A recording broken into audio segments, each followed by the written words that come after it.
KKR వాళ్ళ match గెలిచారు, ఇంకా ప్లే ఆఫ్ రేస్లో ఉన్నారు. కానీ వాళ్ళ మ్యాచ్ గెలిచినా కూడా క్వాలిఫై అవుతారా లేదా క్వశ్చన్ మార్క్ అయితే ఉంటుంది. ఆ క్వశ్చన్ మార్క్కి సంబంధించిన ఆన్సర్ ఎప్పుడు వస్తుంది? 24th Mayన వస్తుంది in the last league game. ఎందుకు ఏమిటి అలా చెప్తాను. ఒక డేట్కి సంబంధించి ఇంట్రెస్టింగ్ కోఇన్సిడెన్స్ ఉంది, అదేంటో కూడా చెప్తా.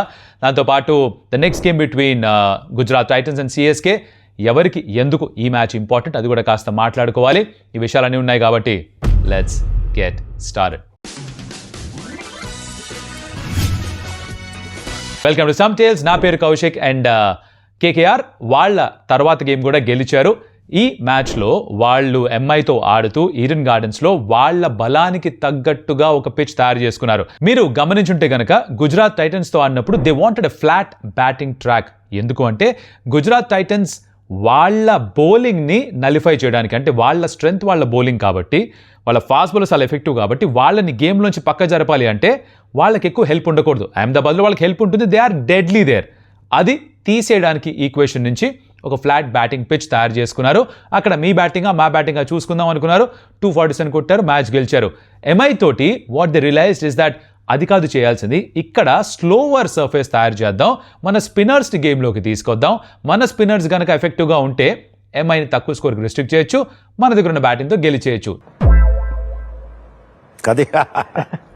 Tactical thinking worked out beautifully. ఎందుకంటే మొదట బ్యాటింగ్ చేస్తూ ఎంఐ 147 రన్స్ మాత్రమే చేయగలిగారు వాళ్ళ దగ్గర ఉన్న 20 ఓవర్స్లో. అండ్ దాన్ని లాస్ట్ ఓవర్ దాకా వచ్చినా కూడా మ్యాచ్ని పూర్తి చేసేశారు కేకేఆర్. దాంతో కీలకమైన 2 పాయింట్స్ సొంతం చేసుకున్నారు. నా ఆఫ్ కోర్స్ డీటెయిల్స్లోకి వెళ్దాం, ఒక్కొక్క పర్ఫార్మెన్స్ గురించి మాట్లాడదాం. దానికంటే ముందర ఒకసారి పాయింట్స్ టేబుల్ చూద్దాం. ఇక్కడ కథ చాలా ఇంట్రెస్టింగ్గా ఉంది కాబట్టి ఇక్కడి నుంచే మొదలు పెడదాం. Look at the points table. RCB, GT, SRH qualify అయిన టీమ్స్ 4వ స్థానం కోసం పోటీ కొనసాగుతోంది. 4వ స్థానంలో ప్రస్తుతానికి రాజస్థాన్ రాయల్స్ ఉన్నారు. అండ్ 5వ స్థానంలో పంజాబ్ కింగ్స్ ఉన్నారు. 6వ స్థానంకి ఇప్పుడు కోల్కతా నైట్ రైడర్స్ వచ్చారు. ఇక్కడ వీళ్ళకు కూడా ఇంకా అవకాశం ఉంది to qualify. Of course CSK, DC కూడా రేస్లో ఉన్నారు. ఎలాగో ఏమిటో ఎక్స్ప్లెయిన్ చేస్తా. నౌ అన్ని టీమ్స్ 13 మ్యాచ్లు ఆడేసి ఉన్నారు, రైట్? ఇప్పుడు వాళ్ళందరికీ ఒక్కొక్క మ్యాచ్ మాత్రమే మిగిలింది. నెక్స్ట్ మ్యాచ్లో of course you gonna see GT taking on CSK, దాని తర్వాత రోజు you will see SRH taking on RCB, దాని తర్వాత రోజు will see Punjab Kings taking on Lucknow Super Giants, and దాని తర్వాత the last double header day, ఆ రోజు మీరు ఆర్ఆర్ అండ్ ఎంఐ మ్యాచ్ చూస్తారు, అలాగే DC or KKR and DC match చూస్తారు. సో బేసికలీ ఇవి మిగిలిన మ్యాచెస్. ఎంత మంచిగా చెప్పేశారో నువ్వు, చూడకుండా ఎక్కడ అసలు అబ్బాబాబాబాబా. నా మేధాశక్తి మీకు నచ్చుంటే మేధాశక్తి జిందాబాద్. ఏంది భయ్యా నువ్వు ఏం తింటావు, బెండకాయ తింటావా అని అడగండి కమెంట్లో, నేను ఆన్సర్ ఇస్తాను దానికి, సరేనా? Jokes apart. సరే, మిగిలిన మ్యాచ్లు ఇవి. ఇప్పుడు ఏంటంటే ఈక్వేషన్, ఆర్ఆర్ వాళ్ళు నెక్స్ట్ మ్యాచ్ గెలిస్తే, ఇది కూడా ఎప్పుడు 24th అంటే సండేన మధ్యాహ్నం జరిగే మ్యాచ్ ఇది, అగేన్స్ట్ ఎంఐ. ఆ మ్యాచ్ కనుక గెలిస్తే 16 పాయింట్లు, వాళ్ళు క్వాలిఫై అయిపోతారు. మిగతా అందరూ కూడా. తర్వాత జీటీ సిఎస్కేలో సిఎస్కే గెలిస్తే 14 పాయింట్స్కి వస్తారు, కానీ వచ్చి వెయిట్ చేయాలి. బికాజ్ ఆర్ఆర్ ఓడిపోవాలి, పంజాబ్ కింగ్స్ ఓడిపోవాలి, కేకేఆర్ ఇంకోటి గెలవకూడదు, అండ్ డీసీ వాళ్ళు వచ్చిన 14 పాయింట్స్కి ఎంత టోటల్కి వస్తారన్నది చూసుకోవాలి. నెట్ రన్ రేట్ కూడా చూసుకోవాలన్నమాట. ఇది సిఎస్కే విషయం. పంజాబ్ కింగ్స్ వాళ్ళ మ్యాచ్ గెలిస్తే లక్నో సూపర్ జైంట్స్ 15 పాయింట్స్కి వెళ్ళిపోతారు, కానీ వాళ్ళు ఎదురు చూడాలి 24th జరిగే ఆర్ఆర్ మ్యాచ్. సో బేసికలీ అటు తిరిగి ఇటు తిరిగి జరిగేది ఏంటంటే 24న జరిగే మ్యాచ్ ఆర్ఆర్ వర్సెస్ ఎంఐ. చాలామంది టీమ్స్ ఫేట్ డిసైడ్ చేస్తుంది. ఇప్పుడు వాళ్ళ టీంలో ఉన్న వాళ్ళకి రిటర్న్ టికెట్స్ వాళ్ళ ఇళ్ళకి కొనాలా, లేదా వాళ్ళ టీంలో ఉన్న వాళ్ళకి క్వాలిఫైయర్స్ కోసం టికెట్స్ కొనాలా అన్నది 24th మాత్రమే డిసైడ్ అవుతుంది. సో కొంచెం లేట్ అయినా కూడా, ఫ్లైట్ ప్రైస్లు కాస్త ఎక్కువైపోయినా కూడా ఏం చేయలేరు టీమ్ మేనేజర్స్, వెయిట్ చేయాల్సిందే, ఇంకో ఆప్షన్ లేదన్నమాట. ఇప్పుడు చూడు వాడికి టెన్షన్. నువ్వు మామూలోడివి కాదు భయ్యా. 24th మధ్యాహ్నం డిసైడ్ అవుతుంది ఆర్ఆర్ ఎంఐ గేమ్లో. మొదట బ్యాటింగ్ చేశారు ముంబై ఇండియన్స్. అండ్ వాళ్ళు ఏం చేశారు, కొంచెం వర్షం కూడా ఉండింది before the game started. Power play start అవ్వగానే 4 వికెట్లు పోయేవాళ్ళవి. మొత్తం చేసి అటు చేసి 147 మాత్రమే కొట్టారు. కార్బిన్ బాష్ 32 స్కోర్ చేశాడు 18 బాల్స్లో. He is the best batter. In fact he was by far the best player. నన్ను అడిగితే కార్బిన్ బాష్కి ప్లేయర్ ద మ్యాచ్ ఇచ్చేయాలి. 32 కొట్టాడు, 3 వికెట్స్ తీసుకున్నాడు, జబర్దస్త్ క్యాచ్ పెట్టాడు. అంతకంటే ఇంకేం చేయగలుగుతాడు ప్లేయర్ అయినా? ప్రతి డిపార్ట్మెంట్లో కాంట్రిబ్యూట్ చేశారు. సో నా ఉద్దేశంలో Corbin Bosch should have been the player of the match. It's okay. Manish Pandey, నాకు I don't have any hard feelings towards him, just saying, right? అయితే వీళ్ళు పవర్ ప్లేలో 4 వికెట్లు కోల్పోయారు. దాంతో ఆబ్వియస్లీ వెనకబడ్డారు. కెమెరూన్ నుంచి ఒకే 2 వికెట్స్ తీసుకున్నాడు. తర్వాత 3వ వికెట్కి తను పరిగెత్తుకుంటూ వెళ్ళి బాల్ క్యాచ్ 33 మీటర్లు పరిగెత్తి క్యాచ్ పట్టాడు. It's very good catch. పైగా రోమన్ పాల్ కూడా దగ్గరకు వచ్చాడు, ఢీకొనలేదు. ఇంకా నయం, అక్కడి వరకు ప్రమాదం ఏం జరగలేదు. క్యాచ్ చక్కగా పట్టాడు. సెలబ్రేషన్ చాలా బాగుంటుంది. In fact I think catching efficiency KKR అందరికంటే బెటర్గా ఉన్నట్టుంది ఈ సీజన్లో. మిగతా వాళ్ళు అయితే ఉట్టి పుణ్యానికి క్యాచ్ వదులుతున్నారు కదా. అక్కడ 3 వికెట్లు. తర్వాత సూర్యకుమార్ యాదవ్ బాగానే ఆడుతూ కొంచెం ఫోర్స్ చేసే ప్రయత్నంలో మళ్ళీ తను అవుట్ అయిపోయాడు. దూబే బౌలింగ్లో, లెఫ్ట్ ఆర్మర్ దూబే, సౌరవ్ దూబే తన బౌలింగ్లో అవుతాడు. గ్రీన్కి 2, దూబేకి 2, 4 వికెట్లు అక్కడ పక్కన పడిపోయాయి. దాని తర్వాత ఒక చిన్న పార్ట్నర్షిప్ వచ్చింది బిట్వీన్ హార్దిక్ పాండ్యా, తిలక్ వర్మ. అది ఎటు పోలేదు. మ్యాచ్ అయిపోయిన తర్వాత హార్దిక్ పాండ్యా అంటే ఇంకాసేపు ఉంటే మేము కొన్ని రన్స్ కొట్టుంటే బాగుండేదని, బట్ అయ్యుంటే, చేసుంటే, కొట్టుంటే, జరుగుంటే దానికి స్కోప్ లేదు క్రికెట్లో. Ifs and buts don't work, just like life. అయిపోయిందంటే అయిపోయింది, ఇంకేం చేయలేం. వెళ్ళిపోయింది అంతే, అది వెళ్ళిపోయింది. సో బ్యాటింగ్ పరంగా వాళ్ళు పెద్ద ఏమి పర్ఫామ్ చేయలేదు. కానీ కేకేఆర్ బౌలర్స్ గురించి మాట్లాడుకోవాలి. బికాజ్ గ్రీన్ 2 వికెట్లు తీసుకున్నాడు, సౌరవ్ దూబే 2 వికెట్లు తీసుకున్నాడు, సునీల్ నరైన్. నమస్కారం సార్. అయ్యా నమస్కారం. ఇప్పటికీ ఎవరికీ అర్థం కావట్లేదు సార్. చిదంబర్ రహస్యమే. తను ఏం చేస్తున్నాడు, బాల్ ఎటు తిరుగుతుంది, ఏం జరుగుతుంది, ఆఫ్ బ్రేక్ వేస్తాడా, క్యారమ్ బాల్ వేస్తాడా, ఎంత తిరుగుతుంది, ఎంత షార్ప్గా టర్న్ అవుతుంది, అప్పటికీ అర్థం కావట్లే. ఇప్పటికీ అర్థం కావట్లే. 4 ఓవర్లు వేసాడు, 13 రన్లు ఇచ్చాడు సునీల్ నారాయణ 4 ఓవర్స్లో, 1 for 13 4 ఓవర్స్లో. రే నీకు దండం పెడతాను, నువ్వు రే ఏందిరా ఇట్లా అయిపోయావు తయారు. మీరు నమ్మకపోతే నేనేం చేయాలి మాస్టర్? వేరే మనిషి వేరే అంటే నేను చెప్తాను. ఏ ఓవర్లో ఎంత ఇచ్చాడో చెప్తాను. అసలు ఈ ఓవర్లు చూడాలి మనం, వెరీ ఇంపార్టెంట్ ఇది. ఫస్ట్ వేసాడు 7th ఓవర్లో, తను 4 బైస్ కూడా ఉన్నాయి, తను ఇచ్చింది 3 రన్సే. ఓకే, 10 వేసాడు, దాంట్లో 3 సింగిల్స్ మాత్రమే ఇచ్చాడు. దాని తర్వాత ఓవర్ నెంబర్ 12 వేసాడు, 6 ఇచ్చాడు, మీ తనే డాట్ బాల్స్ వేసాడు. దాని తర్వాత మళ్ళీ ఓవర్ నెంబర్ 16 వేసాడు, 1 రన్ ఇచ్చాడు, 1 వికెట్ తీసుకున్నాడు. ఎట్ట చేస్తారయ్యా బ్యాటర్స్ అంటే ఇప్పటికీ అర్థం కావట్లేదు తను ఏం చేస్తున్నాడు. ఇన్ఫాక్ట్ ఎంత తిరిగిందంటే బాల్, కార్బన్ బాష్ అయితే ముందుకు వస్తున్నాడు, ఏం చేయాలి అర్థం కావట్లేదు. ముందుకు వస్తున్నాడు, బాల్ ఇట్టిపోతుంది, ముందుకు వస్తున్నాడు, ప్యాడ్ తగులుతుంది, స్వీప్ కొడుతున్నాడు, గ్లవ్ దగ్గర వెళ్ళిపోతుంది. ఏం బోధపడలా, ఏం చేయాలో అసలు అర్థమే కాల. చేజ్ విషయానికి వస్తే అగైన్ మనీష్ పాండే చాలా బాగా ఆడాడు. స్ట్రైట్ వే అక్కడికి వెళ్ళిపోదాం. అజింక్య రహానే చిన్న నాక్ ఆడాడు, త్వరగా ఫినాల్ని అవుట్ అయిపోయాడు. But Manish Pandey 19th season ఆడుతున్నాడు. మొన్న కూడా ఇది చెప్పున్నాను, 19th సీజన్, ప్రతి సీజన్ ఆడుతున్నాడు. ప్రతి సీజన్లో ఒక నాక్ మంచిది ఆడుతుంటాడు. ఇక్కడ ఫస్ట్ టైం బ్యాటింగ్ చేసే అవకాశం వచ్చింది. పిచ్ తన స్టైల్కి బాగా సూట్ అయింది. ఓవర్ అగ్రెసివ్గా ఆడాడు, కావాలంటే ఆడగలడు. కానీ ఇలాంటి పిచ్, ఇలాంటి కండిషన్స్లో కూడా రన్స్ ఎలా స్కోర్ చేయాలో బాగా తెలుసు. అనుభవం అంగట్లో దొరికే సరుకు కాదు కదా. ఇన్నేళ్లుగా ఆడి సంపాదించి పెట్టుకున్నాడు. అండ్ కావాల్సినప్పుడల్లా ఆ ఇంట్రెస్ట్ తీసినట్టుగా ఫిక్స్డ్ డిపాజిట్ నుంచి తీస్తూ ఉంటాడు. మరోసారి తీసి చూపించాడు. 33 balls to 45, సాలిడ్ నాక్. తనది రోమన్ పౌల్ పార్ట్నర్షిప్ 40, తను స్కోర్ చేసిన 30 balls సాలిడ్ పార్ట్నర్షిప్. అది సరిపోయింది. అఫ్కోర్స్ లాస్ట్లో కొంచెం వికెట్లు పడ్డాయి, కొంచెం దగ్గరకు వచ్చింది, అంతవరకు రాకూడదు. బట్ 18.5 ఓవర్స్లో మ్యాచ్ అయితే పూర్తి అయిపోయింది. ఇదంతా 2 పాయింట్లు సంపాదించేసుకున్నారు. బౌలింగ్ విషయానికి వస్తే ఫైనల్గా జస్ప్రీత్ బుమ్రాకు ఇంకో వికెట్ వచ్చింది. 4వ వికెట్ మాత్రమే ఈ సీజన్లో. One of his very underperforming seasons బుమ్రాకి. బట్ అగైన్ తను మనిషే, ఇలా జరుగుతూ ఉంటుంది. World cup was great for him. ఇక్కడ తర్వాత ఒక బ్రేక్ తీసుకోవాలి. టెస్ట్ స్క్వాడ్లో, ఓడిఐ స్క్వాడ్లో లేడు, ఎందుకంటే బ్రేక్ ఇస్తున్నారు. I think it deserves a break. His body, his mind needs a break. Hopefully అది తీసుకొని ఫ్రెష్గా వెనక్కి రావాలని కోరుకుందాం. ఆఫ్ఘనిస్తాన్తో ఆడే టెస్ట్ మ్యాచ్ WTCలో పార్ట్ కాదు. సో అక్కడ ఓడిపోయినా గెలిచిన ఆ పాయింట్స్ కౌంట్ అవ్వవు. So it's okay. ODI series ఆడకపోయినా కూడా పెద్ద ఫరక్ పడదు right now. So I think he should take rest. ఇలా జరిగింది. But again just going back to Manish Pandey, ఏదైతే 45 స్కోర్ చేశాడో, ఈ got the player of the match for that. నేను చెప్పాను నా ఉద్దేశంలో కార్బన్ బాష్ అని.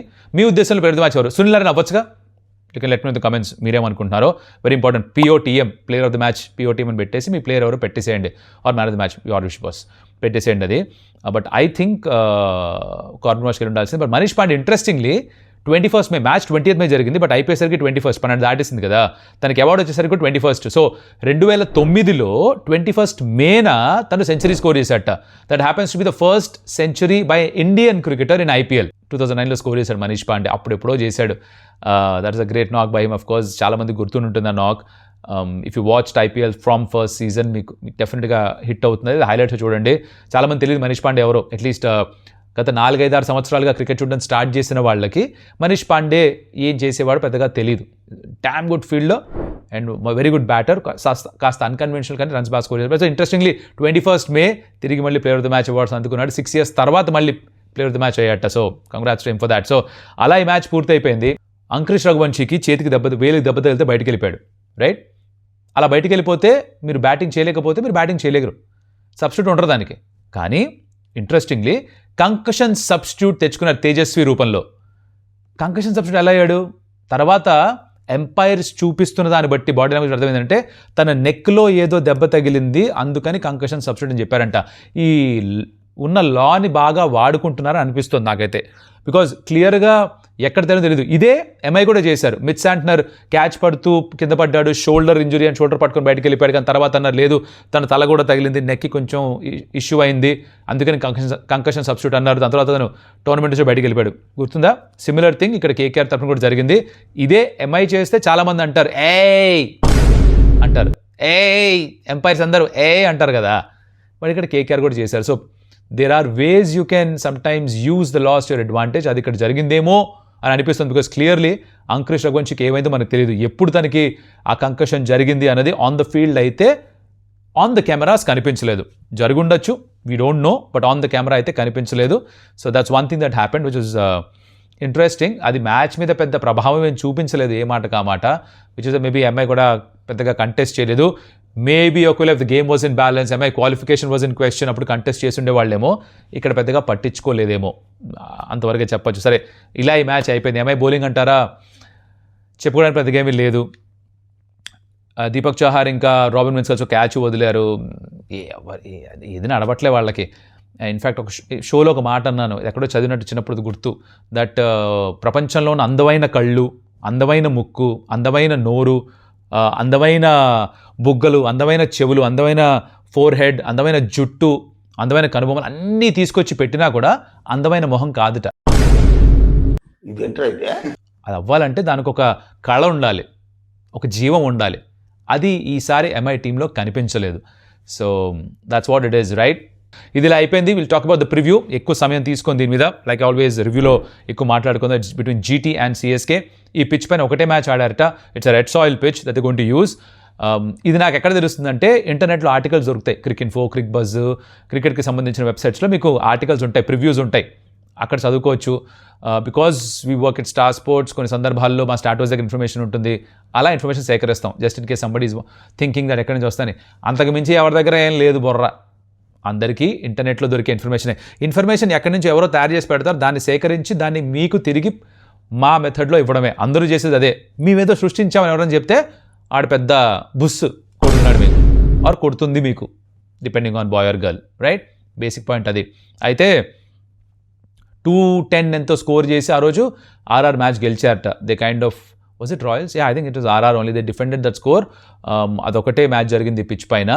మరోసారి హై స్కోరింగ్ గేమే ఉండొచ్చు, ఆర్ అట్లీస్ట్ 200-210 ఇలాంటి గేమే ఉండొచ్చు అని అనుకుంటున్నారు. రెడ్ సాయిల్ కాబట్టి కొంచెం పేస్ అండ్ బౌన్స్ అయితే ఉంటుంది. And typically GT bowlers enjoy bowling in Ahmedabad. వాళ్ళకి ఎలా గెలవాలో తెలుసు ఈ వేదికలో. ఎక్కువ మార్పులు చేర్పులు చేసుకుంటారు అనిపించట్లేదు నాకు, because they want to get to that second spot, right? ఎందుకు ఈ మ్యాచ్ ఇంపార్టెంట్ అది మాట్లాడుకుందాం, రైట్? జీటీకి ఎందుకు ఇంపార్టెంట్?